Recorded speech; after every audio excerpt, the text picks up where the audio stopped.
Baik, selamat pagi Bapak Tony Wijaya Eskom Mkom selaku penguji 1, Bapak Dr. Gusti Syarifuddin ST MMSI Mkom selaku penguji 2, Ibu Dr. Susanti Margareta Kuwai Eskom Mkom selaku penguji ketiga, dan Bapak Dr. David Eskom MCS Mkom selaku penguji keempat. Perkenalkan, nama saya Siltong dengan NIM 2121024442. Mohon kali ini saya mohon izin untuk mempresentasikan skripsi saya yang berjudulkan Perancangan Web Mobile Penjualan Furniture Plastik pada CV Sumber Plastik Pontianak. Latar belakang penelitian ini diambil pada kegiatan operasional yang dilakukan CV Sumber Plastik Pontianak yang saat ini dilakukan pencatatan ke buku. Pencatatan ini meliputi transaksi penjualan, pembelian supplier, retur barang, dan juga persediaan. Dikarenakan dicatatkan ke buku ini, seringkali terjadi human error antara data yang dicatatkan ke buku dengan hal aktual. Contohnya seperti pada buku persediaan, barang A stoknya ada sekian, tetapi aktualnya di gudang fisik tuh rupanya ada sekian, sehingga tidak sesuai. Adapun juga kelemahan dari pencatatan buku ini ketika ingin mencari rekap-rekapan atau dokumen-dokumen yang sudah lama sekali itu menyita banyak waktu. Adapun juga resiko yang terjadi seperti kehilangan atau kerusakan yang dapat menyebabkan pencarian dokumen atau berkas-berkas tersebut menjadi mustahil.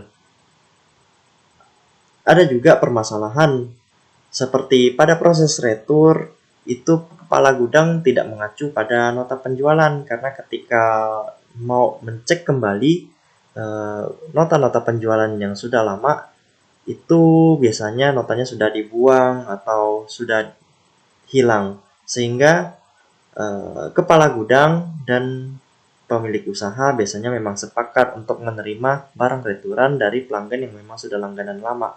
Ini kan menjadi suatu permasalahan di mana kalau barang yang diretur tersebut memang identik tetapi bukan dari CV Sumber Plastik, bisa jadi dari toko lain beli tetapi returnya ke Sumber Plastik.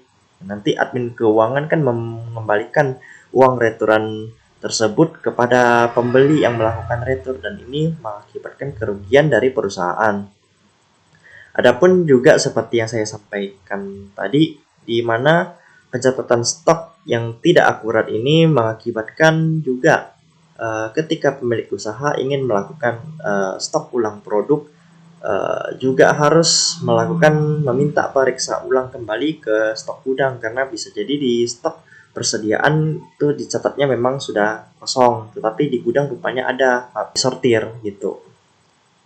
Setelah disortir atau ada returan, sehingga dari akumulasi permasalahan yang disampaikan tadi, bagaimana menghasilkan suatu artefak dalam skripsi saya ini berupa web mobile dalam mengatasi permasalahan operasional penjualannya yang terjadi pada CV Sumber Plastik.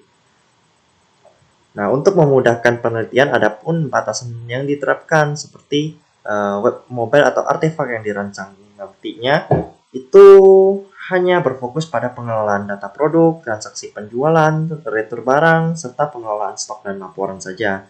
Adapun fitur-fitur lain seperti pelacakan pesanan secara detail, misalnya pelacakan dari resi, barang ini sudah transit ke mana saja, itu belum.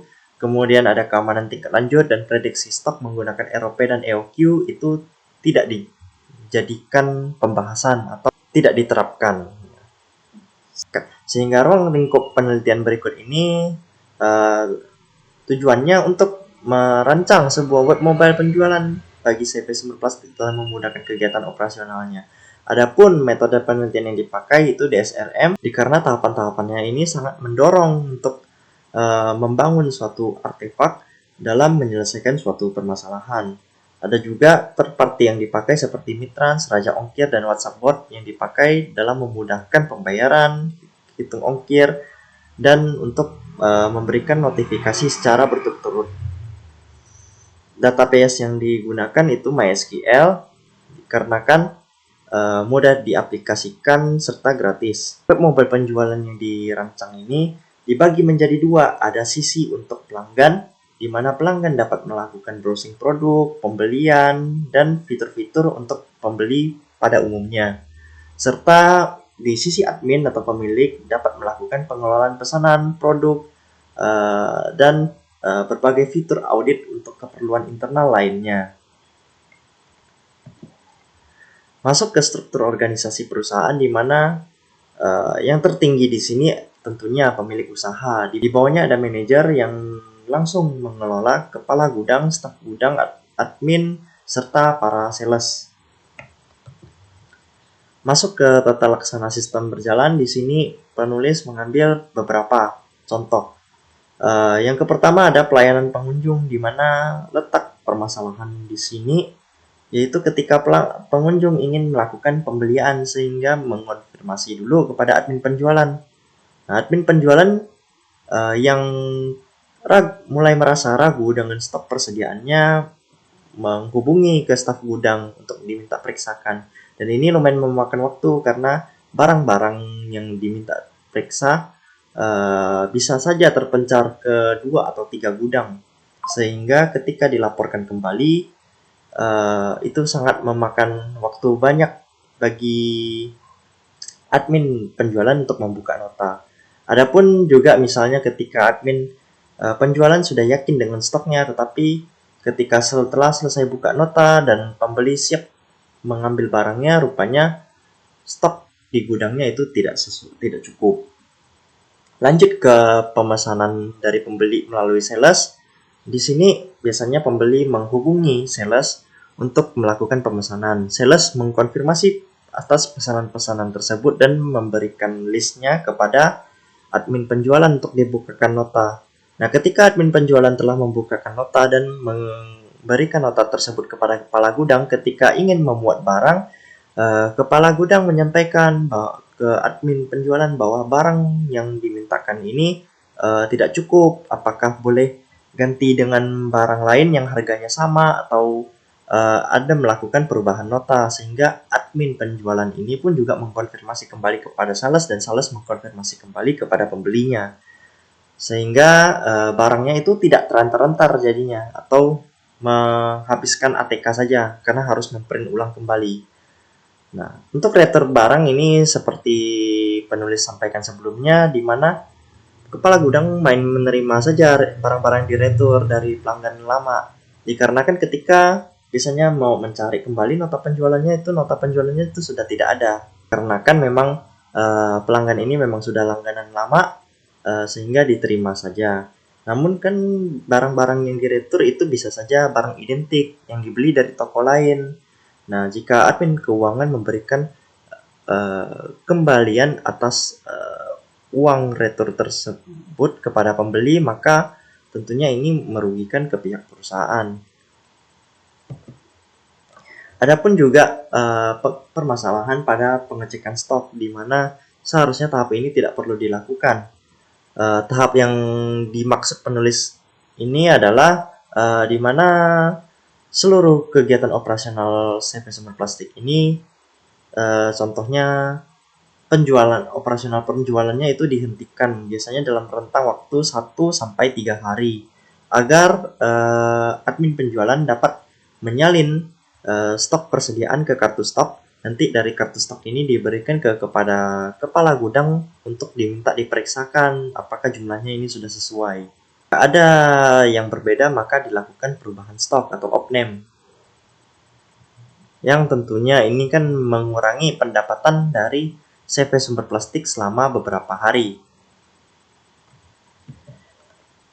Kita masuk pada metodologi penelitiannya. Di sini penulis menggunakan pendekatan berupa studi kasus karena yang diteliti memang objek nyata, yaitu CV Sumber Plastik.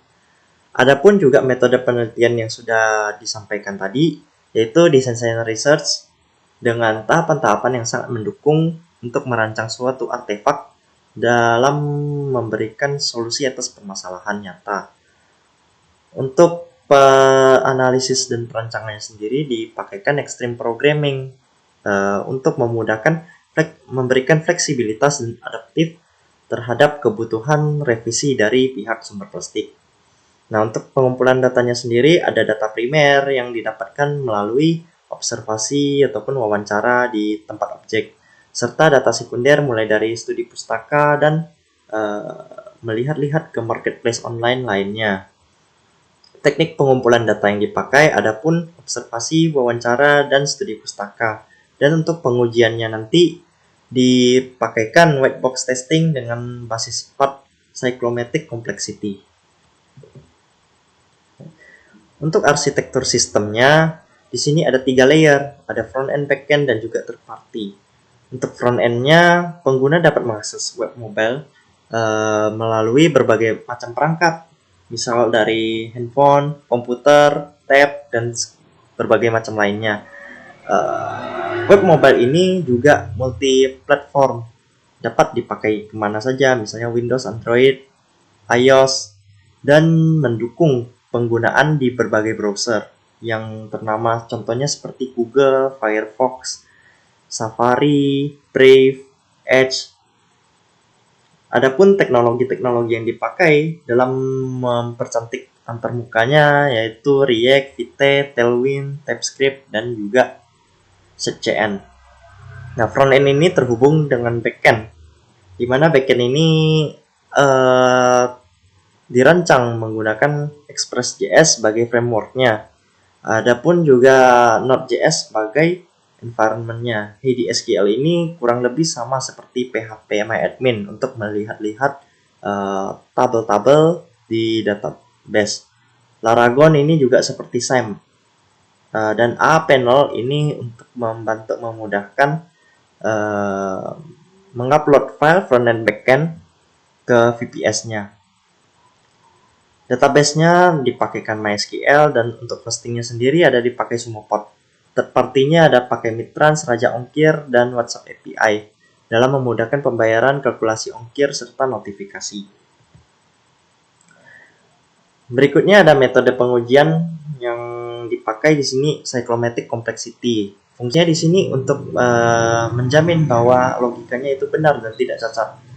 Bisa kita lihat pada contoh di flowchart dan flowchart login user di samping. Adapun perhitungan yang dipakai yaitu edge dan node-nya. Di sini kalau kita lihat di contoh ada 6 node dan edge-nya atau berupa garisnya itu ada 7, sehingga ketika dilakukan perhitungan sesuai dengan rumus maka didapatkan 3 buah jalur. Dan ini sangat baik karena jika jalurnya lebih dari 10, biasanya itu sudah termasuk ke kompleks dan bisa terjadi bug pada sistem. Sehingga kesimpulan dan saran yang didapatkan setelah melakukan penelitian ini berupa sistem web mobile yang dirancang ini sudah menyediakan fitur-fitur yang mendukung penjualan, yang mendukung fitur operasional penjualannya seperti retur, pesanan, checkout, dan tarik saldo, dan segala macam. Memberikan kenyamanan bagi pembeli dan admin.